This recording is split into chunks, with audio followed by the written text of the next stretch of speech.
Samantala, nagbitiw na sa pwesto si Deputy Customs Commissioner Danilo Lim matapos ang pagbanat ni Pangulong Aquino sa kanilang ahensya. Aminado naman si Lim na hindi nila nagampanan ng maayos ang kanilang tungkulin sa BOC. Balitaan mo kami, Fred Montesa.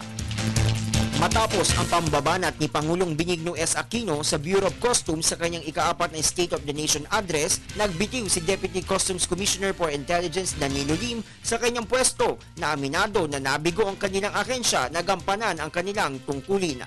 Sangayon si Lim sa obserbasyon ng Pangulo na hindi sapat ang kanilang nagawa para sa BOC sa kabila ng kanilang pagsisikap para sa reforma.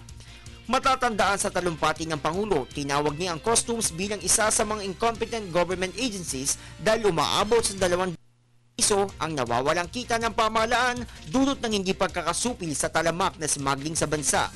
Kung matinukang kawani ng Bureau of Immigration, ng National Immigration Administration, ng Customs o ng kahit ano pang ahensya ng gobyerno, sana makiambag ka palalo. Hindi sapat na yumuko ka sa loob ng cubicle. Bahagi ng trabaho mo ay tinapagpigil.